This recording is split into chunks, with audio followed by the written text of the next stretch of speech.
I would just buy kits and play soccer all the time, and my mom would be like, "Why are you so crazy about this thing? It's never going to feed you." And then now I work in the world of football, and I tell my mom like, "Hey, what's putting food on the table now?"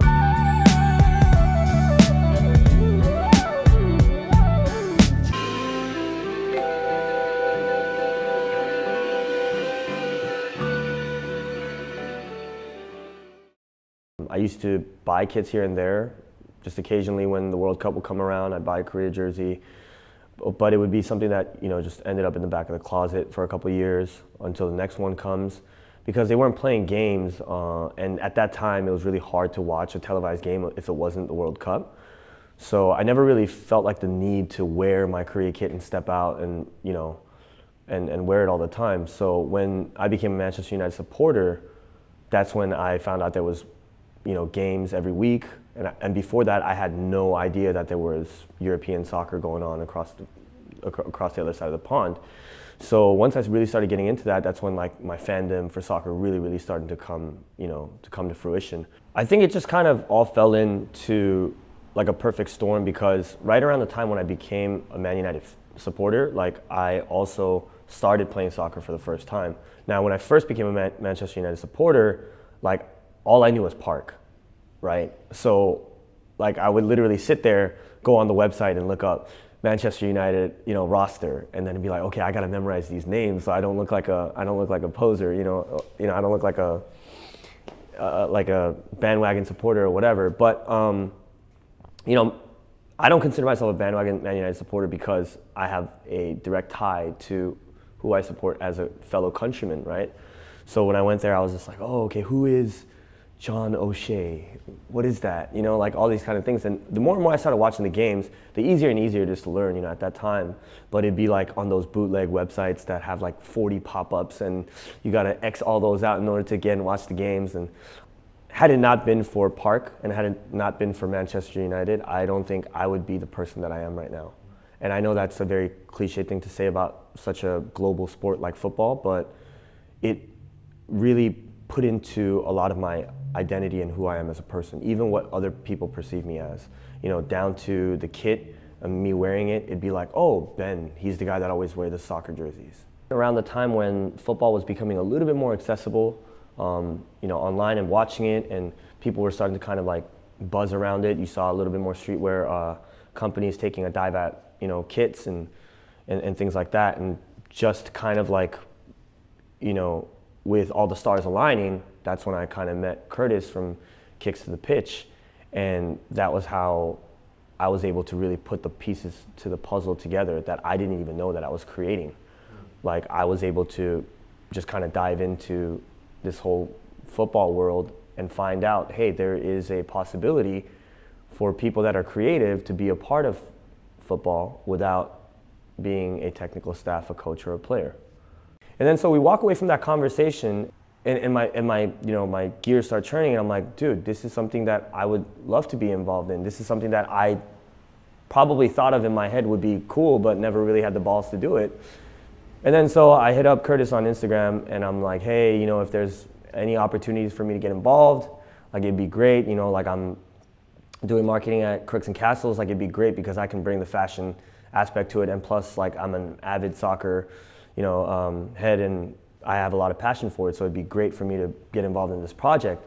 And then that's kind of like how everything spurned into this whole thing where football became a career of mine rather than just a passion and a hobby. FC Dorsum is a soccer-inspired lifestyle brand that draws inspiration from the people that are behind the brand, the personal taste, the personal interest, the inside jokes, the humor, the personality of it, that is very authentic to the people that are running the brand and behind it. But it also pays homage to a lot of iconic soccer moments, soccer kits, and just the passion and the many different colors and aesthetics of what soccer brings. The freedom and the creativity and the style that takes on the pitch and as well as outside of the pitch, and just being able to really express yourself. Because it's so fashionable compared to basketball, football jerseys, and baseball jerseys, you know. The good folks over at Lebanon and Kicks to the Pitch gave FC Dorsum a huge slot in the pop-up shop for the Euro 16. And I think Lebanon put together a collective of, different clubs around the world, like, Bled FC, Nivel Crack, FC Dorsum.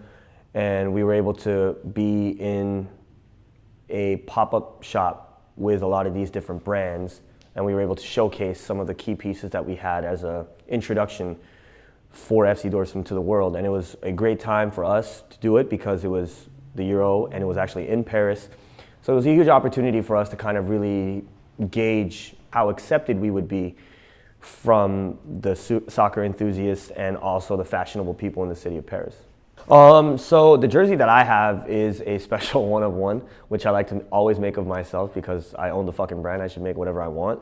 But this particular jersey is paying homage to the great city of France, and we have a little neck hit right here that says Bonjour from FC Dorsum in the 3-stripe pattern as the French flag, and it has the month and the year commemorating our pop-up shop and the introduction of FC Dorsum for the Euro 16. And then we have Pico House as our sponsor, which Pico House is a food truck that serves whole grain bowls that's run by my nephew, who also happened to be like this crazy junior apprentice chef over at 5-star restaurants in New York, and he also worked for Bestia in downtown LA. So we decided to keep it in the family and choose Pico House as our sponsor. And then we have, for my piece, and at Lebanon, people who purchased the kits were able to customize their kits through a selection of patches and letterings and numbers that they would want to put.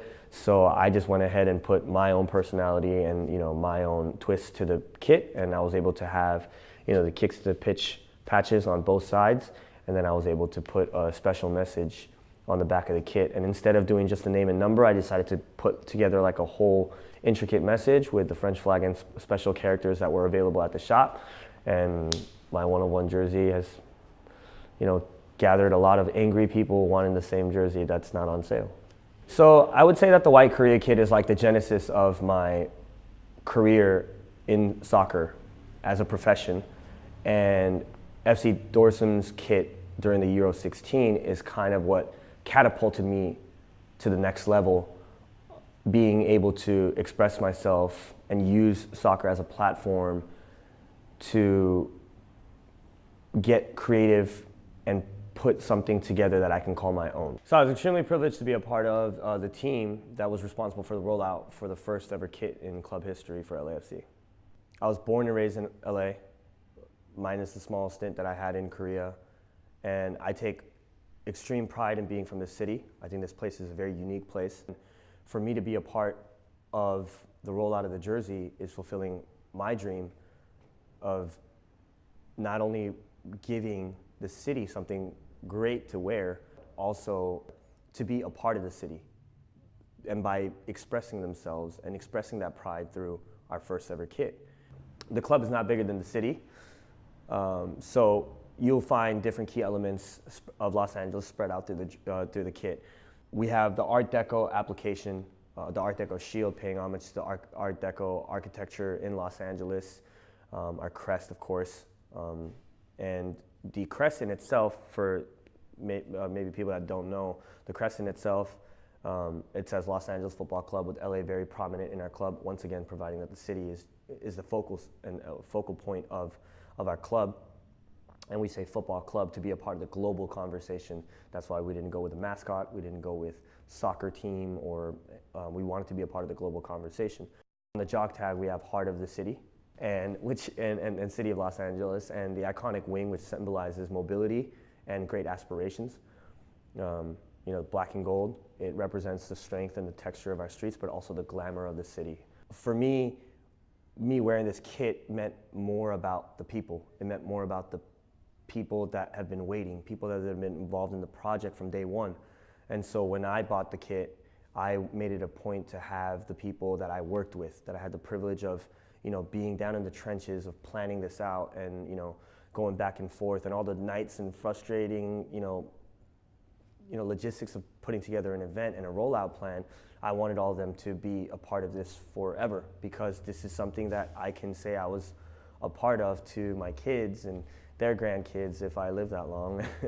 And so I wanted them to be a part of it forever. So I got the first ever kit that I purchased, and I wanted to remember their contributions to the kit launch, and they're integral and they're important as anybody else to it. So I wanted them to be remembered, and so I had them sign it. I think it's a sheer coincidence that the first kit that introduced me to Manchester United and the first kit that LAFC was introduced was black. So I'm sorry, unfortunately it doesn't bring things into full circle, but I think that they both have a very significant meaning in my life in terms of kits go. Unfortunately, I had my car broken into, so the first kit that I actually have, the black kit that I bought was stolen, so I don't have it anymore. But I think both kits, is something that I'm kind of getting emotional talking about it, to be honest, because now that I'm really thinking about the whole situation and scenario, is just, I think it's a culmination of all of the risks that I've taken in my life, and me being really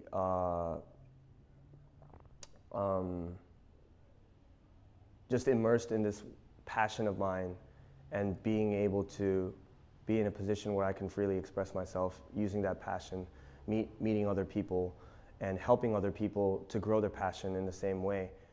The fact that I'm able to perpetuate that to other people through kits, and the fact that you guys are able to display that and perpetuate those things and passion and really continue to merge culture, I think that that's a wonderful thing. And I think that that is such a unique element to football and soccer that's often overlooked. And even for me, because I work in it so much, I think maybe even until now, till that question was asked, I might have taken it for granted and I might have taken it lightly. But to me, to wear the LAFC kit, to put on the Korea kit, to put on the Manchester United kit, although I'm not playing on the field, although I may be thousands and thousands of miles away each time and I don't have any control over what happens on the field, I take pride in knowing that I've perpetuated and I've pushed those cultures and those names, those clubs, the country to other people. And I think that that's something that I should probably be proud of for myself. Yeah.